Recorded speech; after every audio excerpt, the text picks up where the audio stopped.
Hey everybody, Bob Lung here again with the Fantasy Football Consistency Show. Right beside me, as always, James Knight, Ron Rigney. They're pumped, they're ready. We're going to talk about QB1Bs. Who are those folks? Those are the folks on our rankings between number 6 through number 12.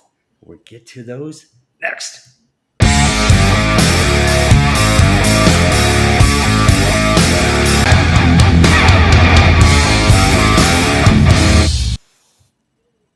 Yeah, love the music. All right, welcome back to another edition of the Fantasy Football Consistency Show. James Knight, Ron Rigney, and myself, Bob Lung, here, all talking about consistency in fantasy football. Not only why it's important, but why we are ranking some of the players the way we are. Tonight, we break down the QB1Bs. These are those quarterbacks ranked 6th through 12th. Now, there is no rhyme or reason A's and B's. A's are just a different tier. And we all know last week we did Lamar Jackson, Josh Allen, Joe Burrow, Jaden Daniels, and Jalen Hurts. I don't think anybody's going to argue with it. That is the top tier. Those are the guys that are going to go rounds 2, 3, maybe 4, could slide to 5, but not too often. Most of the time, their ADPs are floating in the 2 to 3. So tonight we're going to talk about those quarterbacks that their ADP is more like round 5, so 60 plus. Some have higher ADP, some have lower ADP. So tonight we are going to take a look at the ones that we believe are undervalued based on where they at ADP wise or overvalued. So James, we're going to start with you because you're sitting right beside me, I guess. Out of this group, so let me name off the group. So at number 6 in our rankings, my rankings, Baker Mayfield, Bo Nix, Brock Purdy, Caleb Williams, Kyler Murray, Jared Goff at 11, Patrick Mahomes at 12. In that group, who do you like the best if you're going to draft in their general area, ADP wise? Who are you digging on the most in this group and why? When I look at this whole group, my favorite quarterback and any draft I've been in, I try to get him is Bo Nix. He was a rookie last year. Jaden Daniels set the league on fire, and it kind of overshadowed what Bo Nix did as a rookie. You look at his clutch rate; it was at 59%. That's kind of a red herring type of thing, though, because they didn't really take the training wheels off until about week 5 for him. Once he moved on from week 5, Sean Payton started kind of opening the playbook up for him. He averaged 21.5 points per game or close to it. So on top of that, you give him 430 yards rushing last year. He's got a high rushing upside. And surprisingly enough, even with him being a rookie quarterback, Denver threw the ball 567 times last year. Wow. That's kind of wild to me. That puts him in the same kind of field as like your Baker Mayfield, your people like that. If they take the next step forward by adding Evan Ingram at tight end, Pat Bryant, the rookie who got drafted, Mims, they've already got Sutton there. You keep growing a little bit more, and all of a sudden you take the wheels off, and the wheels up basically for Bo Nix. He's personally in my rankings. He's my QB4. Oh, all right. No, that's okay. It's a high rank. But yeah, hey. So I'll just throw in this because I picked up Bo Nix in a couple of leagues, Kings Classic especially, and he helped me quite a bit. He got me into the playoffs, held up some weeks whenever my other quarterbacks were injured. And here's the thing: as a rookie, even though he didn't break the coveted 60% in this rookie season, his 59% still ranked him 9th amongst quarterbacks in consistency, and he was 8th in total points. So that's top 10 in both categories. That's pretty high praise for a kid. Like you said, Jaden Daniels he was Jaden Daniels. I mean, there's nothing we can say, nothing we can do. He was amazing. But a lot of people don't remember how good Bo Nix was his first season. Now he's more comfortable with the offense, more comfortable with Sean Payton. Yeah, I like him as well too. Ron, your thoughts on Bo Nix? Not a lot to add. I mean, he's a guy that I'd love to get in a lot of drafts too. I think he makes that jump second season. Everything that James said is spot on. Sean Payton another year under his leadership there. They've got the running game. They got a couple guys back there. They added R.J. Harvey. Of course, I love me some Audric Estime, who's back there. We love Cortland Sutton here as well. I think, when we start talking about wide receivers, his name's going to come up as a value guy too. So, and he gets it done with his legs as well.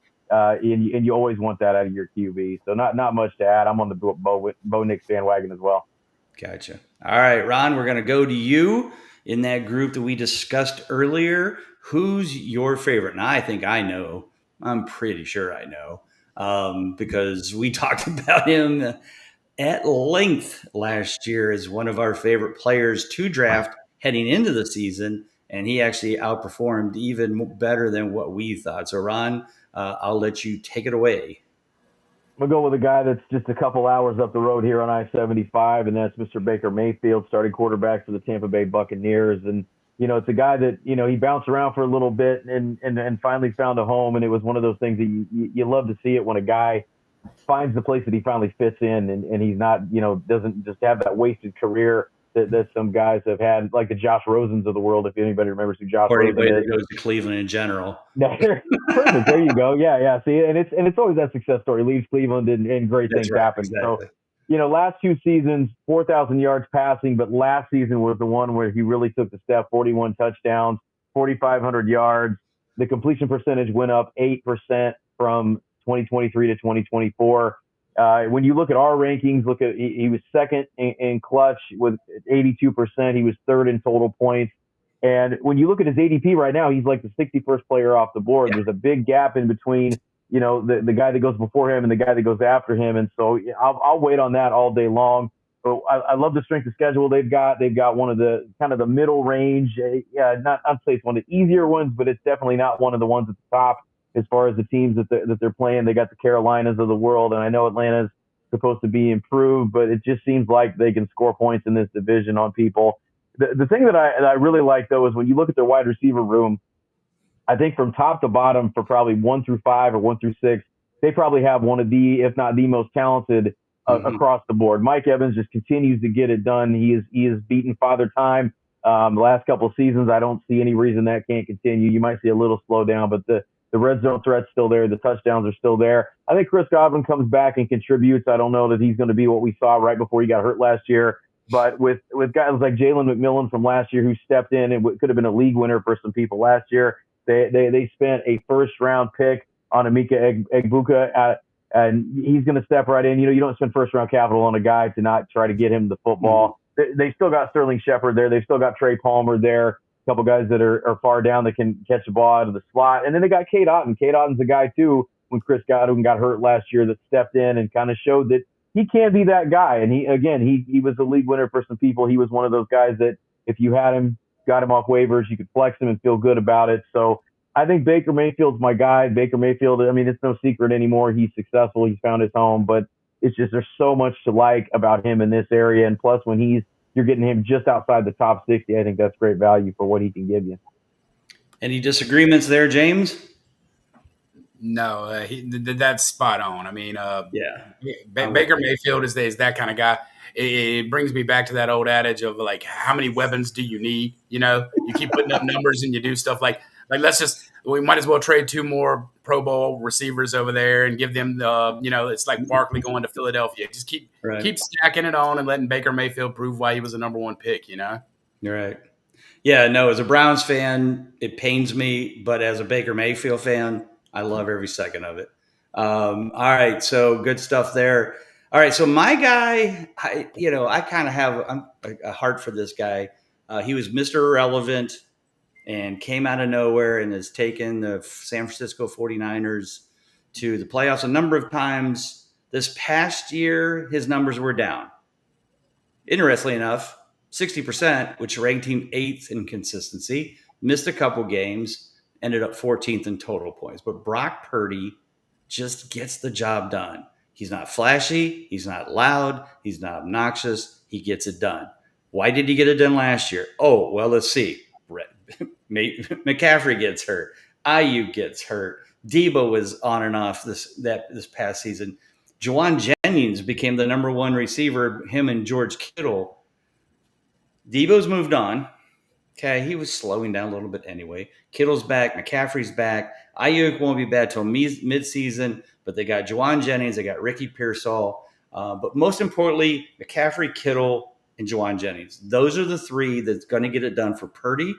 And I feel like right now his ADP is 92. So here's a guy that was 8th in consistency in his worst year, and yet everybody's just given up on the guy. It's like Debo Samuel leaving is not the end of the world for Brock Purdy. They still have the same offense. They still have Shanahan. They still have all of this stuff to help him get the job done. And if you can get him that late, and maybe you do I love to do the round 10, 11, 2 quarterbacks in a row, get like Purdy and Stafford, or Purdy and Herbert, or whoever you want. But man, a Purdy Stafford, yeah, that's good. Would be a heck of a 10-11 if you wanted to wait that long. And so I'm in on him. I know a lot of people aren't. A lot of people have given up. They feel like, okay, he's coming back to reality. But I just think it was just bad luck, a lot of injuries to his weapons, and a bounce back just makes a lot of sense. Guys agree, disagree? I mean, as much as I love me some Juwan Jennings and as much as I love me some George Kittle, that offensive cast scares me a little bit, just because it's guys that can get nicked up at the drop of a hat. McCaffrey too, and I'm you root for guys like that. You root for guys like Brock Purdy for sure. But it's just I love George Kittle. I have him in one of my dynasties. He's 31 years old. He was healthy last year, but that's not been the MO with him. You've got Ayuk coming off injury. You don't really know what you're getting out of Ricky Pearsall yet. Everybody in fantasy circles loves him, and rightfully so. He's a talented kid, and he could step in. Again, I love Juwan Jennings, but it just gives me I'm a little scared. I'd have to get some good value to get me some Brock Purdy, I guess. Okay, fair enough. James? And, I think it comes down to Kyle Shanahan. Right. It is a system, and that's one of the biggest knocks on Purdy. It was the knocks on Garoppolo or whoever was there. They're system quarterbacks, right, is what they say. Well, Purdy fits that system like a glove. Yeah. I mean, and you know what the crazy part about Kyle Shanahan is? It's always next man up. He doesn't care. We've seen it with their running backs. Who cares if somebody gets hurt? We're going to pick a guy out of the stands, give him a jersey, and let him run for 100. Who cares? and Brock Purdy, his craziest thing to me is he falls in a small, rare, elite category that if he gets everything going and he's in that Shanahan offense, he can throw for 260, 270 yards plus per game. He can get there. But he also adds a sneaky rushing floor of 20 to 25 yards a game. Right. He takes off where people think he's a immobile quarterback, but he's not. He actually sneakily puts up numbers every year in running, and I don't see that stopping. So, yeah. Yeah, I mean, just 2 years ago, he was 6th in both total points and consistency, his best season. And so I feel like he can get right back to that. He's not going to put up 40 or 50 points a game. He's not going to do a Jalen Hurts. He's not going to do a Daniels or a Josh Allen. But he's going to get you that 20 to 25 every week, which is what you want, especially at a quarterback you're going to draft in round 9 or 10. So I get you. So, all right, let's move on to the opposite side of this group. And let's take a look at those guys in that same group that we're not as excited about as maybe the ADPs that are out there. So, Ron, we'll start with you on this one. Who are you not a fan of? So, the guy I'm going to go with on here, and again, it's not that I'm necessarily not a huge fan. I don't hate him. I would be okay if anybody. Yeah, we don't. We love everybody here. We love everybody here consistently. But it's a guy that it scares me a little bit just from what we saw of him last year. Now, you did see a little bit of improvement as the year went on, but I didn't see enough that it makes me want to hop on a bandwagon, and that's Caleb Williams. And Caleb Williams, threw for 3,500 yards, 20 touchdowns, 6 interceptions. Doesn't sound too bad, but it's just, to me, I didn't see enough that makes me want to buy in. Now, they did improve the supporting cast a little bit. Of course, he had DJ Moore there before. They got Colton Loveland in the first round, our guy Cole Kmet, Rome Odunze, who is a guy that I do like. I think he takes a step second year. but it's just there's a lot kind of working against. There was always that climate you got to worry about in Chicago. One of the things I don't like is the fact that the Bears have the second toughest schedule in the league coming up, and it's only by about 0.3 of a point that it's not the toughest schedule. That worries me a little bit. You play in a damn good division with the Minnesotas and the Green Bays and the Lions of the world, and they can rush the passer, and he got sacked 68 times last year, so he ended up on the ground quite a bit. So again, there's stuff to like, but there's just not enough for me to get super excited about rallying around Caleb Williams to be my guy. Gotcha. James, what are your thoughts on Caleb Williams? I'm in on Caleb Williams. Like I said, there was so much that went wrong last year, and again, it's kind of the Bo Nix thing again because Jaden Daniels was so good that it kind of masks how good some other rookie quarterbacks were last year, and I think Nix and Williams kind of falls into that. Williams is going to have the pressure; he's the number 1 pick, but the stuff that came out over the offseason of the coaching staff didn't tell him what videos to watch or wasn't helping him watch videos. I don't know if you guys saw that kind of stuff. He had almost 500 rushing yards. I think it was 489 last year. He didn't score a single rushing touchdown. So, I mean, that's kind of odd. I feel like he's going to punch a couple of those in as this goes on. Maybe they should try the tush push. Yeah. And I think the biggest thing, he got sacked 68 times last year. Right. They brought in Joe Tooney from Kansas City, and then they drafted a couple of guys and brought in another guy. I think it was Jonah Jackson from the Rams. They beefed up the line, kind of got rid of distractions, and now the coaching staff is working with him hand in hand. He's the number 1 pick. We've seen what's happened with Darnold. We've seen what happens with Mayfield now that he's kind of moved on and got a better staff and doing stuff.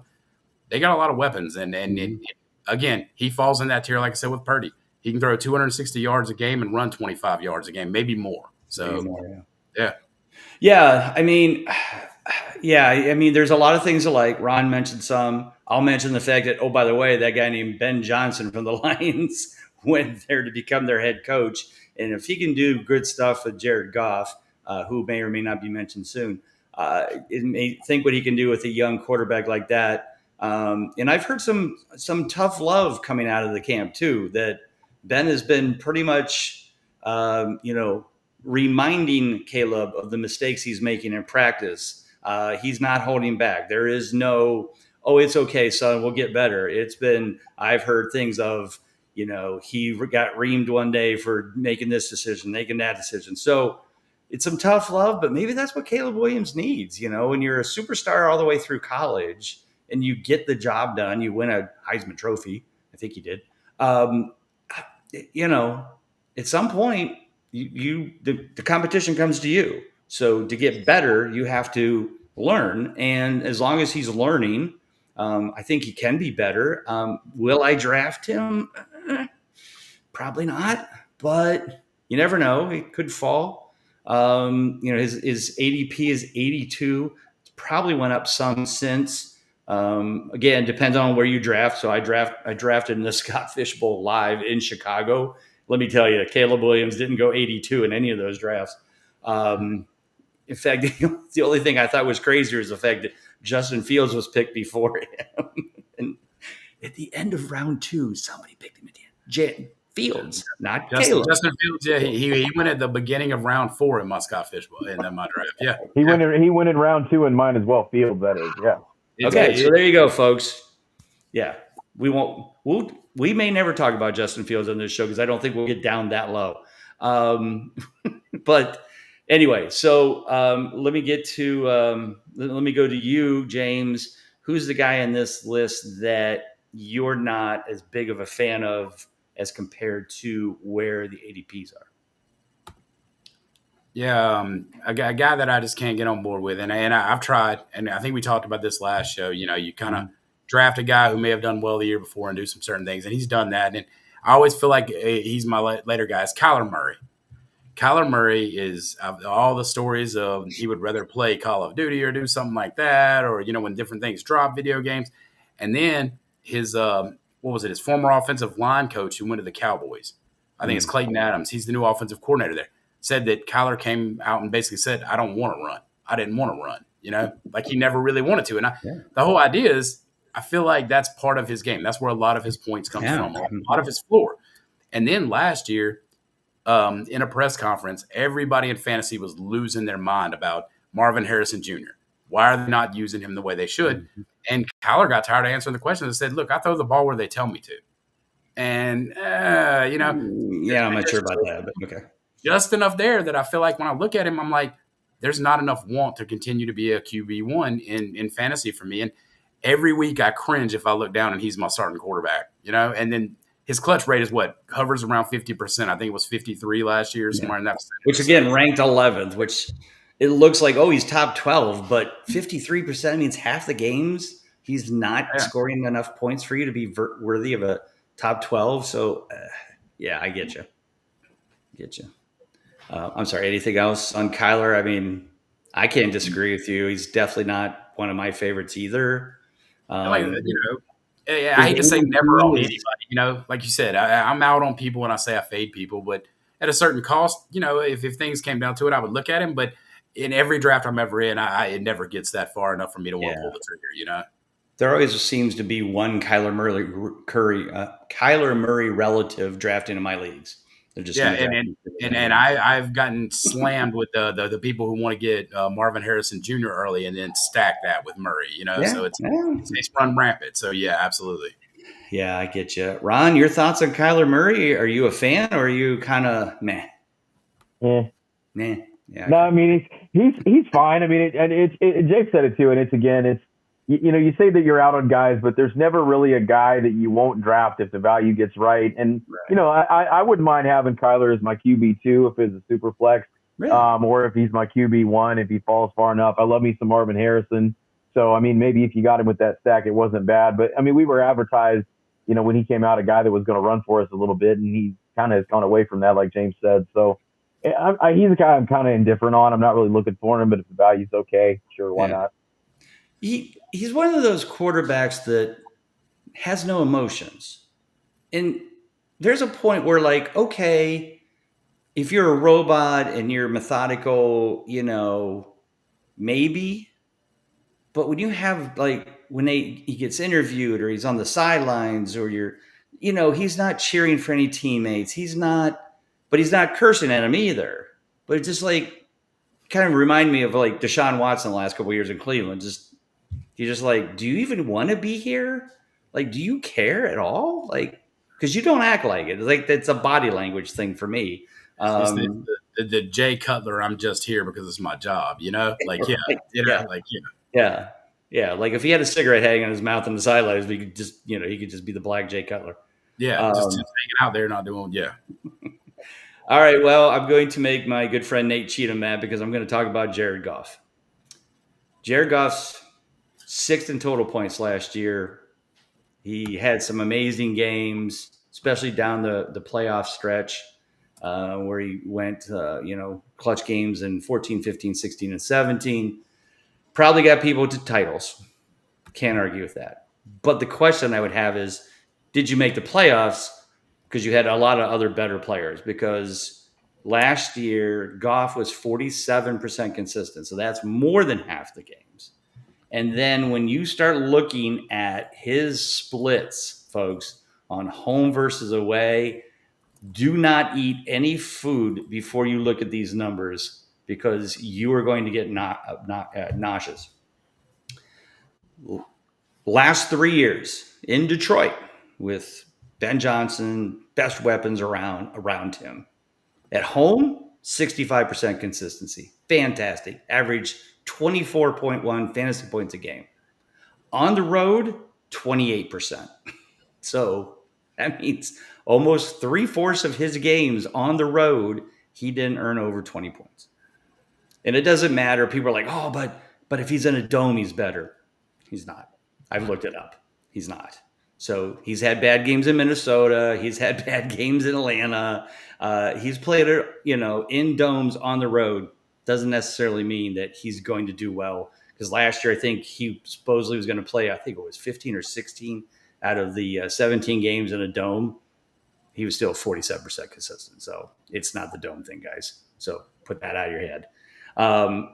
As much as I love Jared Goff and I love the Lions, I'm really excited for them as somebody I always said I would love to have the Lions and the Browns in the Super Bowl. so that finally one of them could win a title.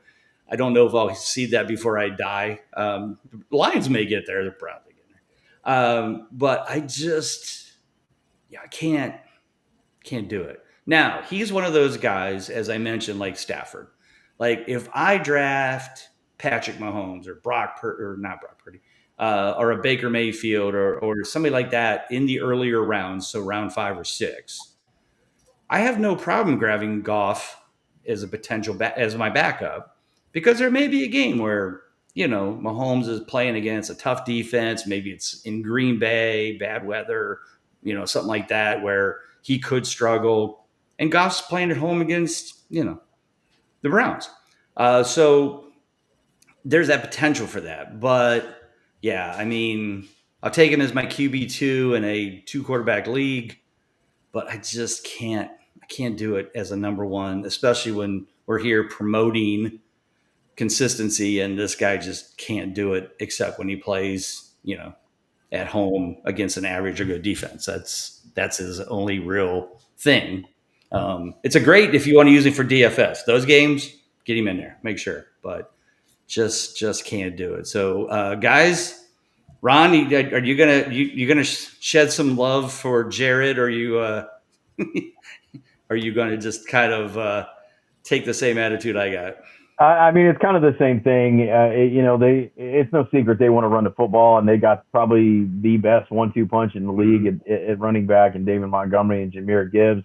There's no reason that they won't still continue to do that. I understand that Ben Johnson is out of there, but it's still going to be the same thing. They want to do it with rushing and defense. I was just trying to look up some of Jared Goff's game logs here, because there was a couple games where, you look at his total numbers, it's kind of deceiving, because there's a 494 5-touchdown effort here that is just ridiculous points. And I think I had him in one of my Kings Classic leagues that week, and I still lost. So it didn't really matter anyway. But he had a couple where he's like 145 and a score. He had one where he was 85 yards and 3 touchdowns, which I'll take the 3 touchdowns, but I need a little bit more than 85 yards with it. So he's still kind of all over the place. But I think what you said is spot on in the fact that you take him as your QB2 and you play him in those home matchups where you might have Mahomes, you might have Purdy, you might have Baker Mayfield, you might have Kyler Murray, the guys we've talked about on here, Caleb Williams, and you put him in there and you feel good about it because that's where he performs. Yeah, all right. James? Yeah. I mean, you guys have touched on a lot of the things of how I feel about Jared Goff, and I do kind of agree. Other than the fact that I would probably just throw my fantasy football team out the window if I had to start Jared Goff. But other than that, that's harsh. Because I know for a fact with my luck, if I have like a Mahomes or a Mayfield, and then I have Goff, and they go nuclear, and then Goff lays that egg on me. Yeah, right. And Goff played 17 games last year. He had 5 games with 1 or less touchdowns. 5 games. He had 56 total rushing yards. There is no rushing floor. Right. He had 5 games where he threw for under 225 yards. You're talking about almost a third of his games were completely useless to me. And I hate to say it that way, but if I take another player and I do 2 quarterbacks and I can do back-to-back and I can kind of team him up, I'm banking on the fact that hopefully those home splits stick and all that happens. Mm-hmm. Or, like I said, I'm probably just going to take somebody else and avoid that nightmare. I just don't want that headache. And if the wheels fall off, they lost Ben Johnson, right? Mm-hmm. So and there's a chance that something looks different there. And I guarantee you, the one thing that won't is the power running game and the running game. Right. It's gonna be Montgomery. It's gonna be Gibbs. And I just can't bank on Goff. I can't bank on him throwing close to 40 touchdowns. This year, no way. But if you're in a league with a bunch of people that don't know about this, here's what you tell them: Jared Goff, the last 3 seasons, was ranked 6th, 7th, and 9th in total points. That's what you tell your teammates or your league mates right before the draft. You go, man, I am all over Goff, man. This guy's top 10 every year. He's a god. And let somebody else take his 3 straight years. Now, you want to talk about consistency. 3 straight years of exactly 8 for 17 and 44% every single season. He has done that in 3 straight years. So he's got consistency. The problem is it's just average consistency. So it's not good. All right. Well, guys, thanks for for filling in with this stuff. Any last words before we call it a night here? Again, everybody check out Big Guy Fantasy Sports for everything that we got. But James, you're just cranking out. You're just a machine, man. Cranking out articles. Thank you so much for all the great stuff you've been putting out there, Ron, too. James, tell everybody about what you've got out there, where they can find you on the socials. Hey guys, got articles out on the site, doing a weekly ADP article. I've got another article scheduled for tomorrow morning for you guys. And like I said, if you're on X, I'm at Jay Keezy. Reach out to me, follow me, whatever you want to talk about football. I'm more than willing to talk about it, and looking forward to hearing from you guys. Awesome. Ron, I'm assuming you got a card for us. Well, yes, I do. And I want to say, too, James is kind of making me look bad here because I'm all excited. I know you can't really see it above my shoulder here, but I've got my nice autographed Gem Mint 10 Peyton Manning rookie card that I'm really cool, really excited. And he's got like a laser light show of lightning going off in the background. Yeah, like, James has an amazing background tonight. I know, man. I'm telling you. That's his actual background, too, so that's pretty awesome. But, yeah, I'm going to go with a little Peyton Manning game-used jersey card from the Super Bowl 41 win down here in Miami over those Chicago Bears. Added that a couple days ago, so I like that. I got to throw some Colts in here, too. So catch me on X at Ron Rigney. I'll be posting my Scott Fishbowl draft results as that goes along. Boy, is that a crazy draft. I'm sure we will talk quite a bit about that when that's over with. It just feels weird, but it's a lot of fun. Over at BigGuyFantasySports.com, James, like we said, he is absolutely killing it over there. Colby's over there. Bob's over there. I've got still looking at guys that switch teams, seeing who's going to help you, who's not going to help you, who's going to get you consistency, who's not. But just come over there and check out all of the consistency goodness we got at BigGuyFantasySports.com. Got it. And for those of you who don't know about this, it's the Fantasy Football Consistency Guide. Folks, get that out on Amazon. If you're an Amazon Prime member, you can get it in 2 days. 2 days. So I know you don't have drafts coming up, but look, you're going on vacation, wife, kids, going to the beach. You need something to read, right? On the plane. Well, and it's Prime Day. It's Prime Day from the 8th to the 11th. You're on there getting bargains anyway. Add that to the cart. You're already spending so much money. Perfect. You're not even going to know what's in there. Right. Yeah. Absolutely. Yeah. Absolutely. Buy your wife a couple of things. Have it at the bottom of the, buy a couple copies, put it at the bottom. You'll never know anything about it. But no, check all that out. Like you said, Big Guy Fantasy Sports. Follow me on Bob_Lung. Of course, Fantasy Football Expo is less than 6 weeks away, guys. My head's exploding. It literally is. It's going to be here before we know it. If you haven't got your tickets, go get them. Price goes up $30 July 15th, $125. Do not let that happen. Get your $95 ticket now. It gets you everything all weekend. You get a T-shirt like this. This year, Detroit Lions themes. You're a Detroit Lions fan. There are Detroit Lion colors. So that you get swag bag with all kinds of coupons in it. And you get to hang out with all of us all weekend long. It's so much fun. Grab your friends, your neighbors, your kids, your cats, whatever. Just bring them all in the car. Come to Canton, spend the weekend, Friday, Saturday, Sunday, August 8th through the 10th, the week after Pro Football Hall of Fame weekend in Canton, Ohio. And I'll bet you if you look, there's probably a airport near you, especially if you're in eastern side of the United States, all the way south, that you can jump on a plane with a direct flight right into Akron, Canton. So Florida, Georgia, South Carolina, North Carolina, Nashville, trying to think of all of them. I think there might be some Alabamas in there too. Mississippi, any of those down in there, jump on a plane, come up and see us. You'll be glad you did. You'll have a lot of fun. You get all kinds of knowledge. The biggest names in the country are going to be there. Andy Behrens, Bob Harris, Marcus Grant, Michael Florio, Michael Fabiano, JJ Zachariason, all the people that I know you guys follow because that's your main guy. We're your French fries in your Happy Meal. And we love that. We're okay with that.